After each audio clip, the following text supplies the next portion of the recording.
Good morning दोस्तों, मेरा नाम सीए मोहम्मद सईद पठान है। फ्रेंड्स, मैं आज आपके सामने आया हूँ एक जीएसटी का बहुत ही प्रैक्टिकल टॉपिक लेके, जो कि हर बिजनेसमैन को पता होना मैंडेटरी है। उसकी क्या लीगलिटी है, उसके बारे में इंफॉर्मेशन होनी ज़रूरी है। मेरा टॉपिक है E way bill, electronic way bill. इसका नाम तो सभी बिजनेसमैन ने सुना ही होगा। आज जीएसटी आए हुए इतना टाइम हो गया है तो मैं इस टॉपिक के बारे में संक्षिप्त में आपको एक लीगल प्रोविज़न बताना चाहता हूँ कि ई वे बिल कब बनाया जाएगा, किसे बनाना है, कैसे बनाना है, एक्सेट्रा। तो दोस्तों, गवर्नमेंट का जो ई वे बिल सिस्टम लाने का जो मोटो है वो ये है कि गवर्नमेंट ये चाहती है कि किसी भी गुड्स का जब भी मूवमेंट हो तो उसकी इन्फॉर्मेशन जो है वो उसके पास पहुंच जाए। तो वो कैसे पहुंचेगी, उसके लिए गवर्नमेंट ये इलेक्ट्रॉनिक वे बिल, ई वे बिल सिस्टम लेके आई है। अगर सरल भाषा में अगर अपन समझे ई वे बिल होता क्या है, तो ई वे बिल को अपन कह सकते हैं कि ये इलेक्ट्रॉनिक रिसिप्ट है, यह एक इलेक्ट्रॉनिक डॉक्यूमेंट है जिसमें किसी भी माल के मूवमेंट से संबंधित सारी इंफॉर्मेशन पुटअप की जाती है। फॉर एग्जांपल, इसमें मेजर रूप से नेम ऑफ कंसाइनर मतलब जो माल भेज रहा है, नेम ऑफ कंसाइनी जिसको माल प्राप्त हो रहा है, ओरिजिन ऑफ कंसाइनमेंट माल कहाँ से जाएगा, और डेस्टिनेशन ऑफ कंसाइनमेंट माल कहाँ पर जाएगा। इससे रिलेटेड सारी इंफॉर्मेशन एक ई वे बिल सिस्टम में होती है।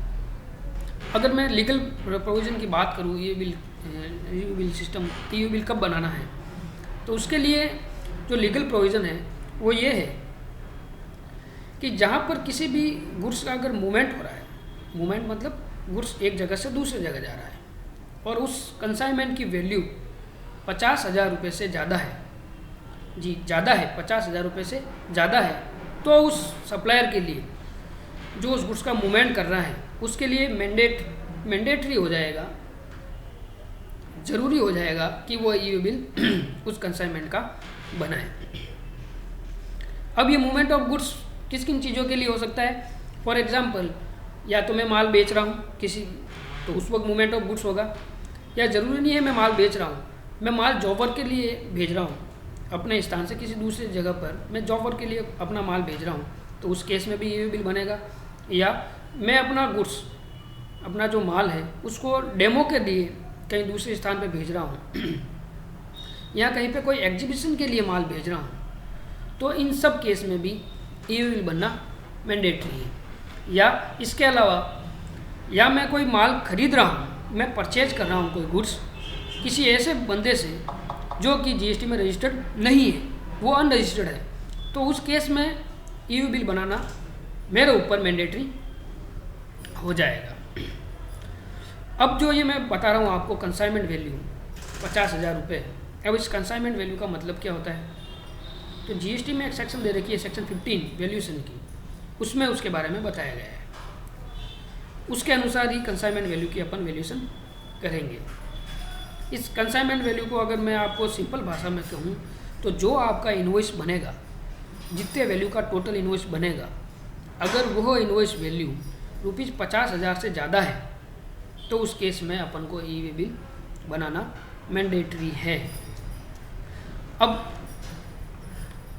ये जो 50,000 की वैल्यू है, इसमें सभी प्रकार के टैक्स शामिल होंगे, चाहे वो सेंट्रल स्टेट लग रहा हो, अगर इंटर स्टेट है, या अपन माल बाहर भेज रहे हैं, आईजीएसटी लग रहा है तो वो भी इसमें शामिल होगा, सेस लग रहा है तो वो भी इसमें शामिल होगा। कहने का मतलब टोटल इनवॉइस वैल्यू, जिसमें सभी प्रकार के टैक्स वगैरह शामिल होंगे, को अपन कंसाइनमेंट वैल्यू कहेंगे। अब ई वे बिल कौन बनाएगा, सबसे पहले तो वो जीएसटी में रजिस्टर्ड होना चाहिए। दूसरा, गवर्नमेंट की एक ई वे बिल की साइट बनी हुई है, उस साइट पे भी वह रजिस्टर्ड होना चाहिए, तभी वो ई वे बिल बना पाएगा। और इसमें एक इम्पोर्टेंट चीज़ और है, कुछ नोटिफिकेशन है जहाँ पे ये 50,000 वैल्यू अपन देखेंगे नहीं। वो दो कंडीशन है। फर्स्ट कंडीशन ये है कि अगर किसी गुड्स का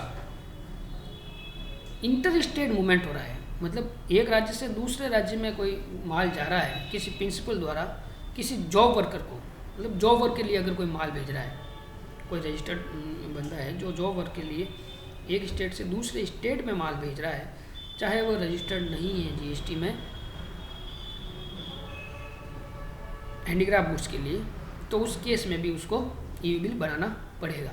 तो दो कंडीशन कौन सी हो गई, एक तो अगर कोई माल जॉब वर्क के लिए भेज रहा है एक स्टेट से दूसरे स्टेट में, और दूसरी कंडीशन ये है हैंडीक्राफ्ट गुड्स के लिए है कि अगर किसी हैंडीक्राफ्ट सप्लायर जो कि वो जीएसटी में रजिस्टर्ड नहीं है, उसके लिए मैंडेटरी भी नहीं है, वो जो थ्रेशोल्ड है वो पार नहीं कर रहा है तो मैंडेटरी नहीं है, उसने जीएसटी नंबर नहीं लिया, और अगर वो बंदा इंटर स्टेट मूवमेंट कर रहा है गुड्स का, मतलब एक राज्य से दूसरे राज्य में माल भेज रहा है, तो उस केस में भी बिना 50,000 की लिमिट देखे उसको यह ईवी बिल बनाना पड़ेगा। थैंक यू दोस्तों, ये एक छोटा सा ईवी बिल से रिलेटेड इन्फॉर्मेशन थी जो कि सभी बिजनेसमैन को, सभी सप्लायर को पता होनी चाहिए ताकि उनके लिए आसान हो, उनको पता हो कि मुझे ईवी बिल बनाना कब है और कब नहीं बनाना है। थैंक यू दोस्तों, आई होप ये वीडियो आपको अच्छा लगा होगा। Thank you.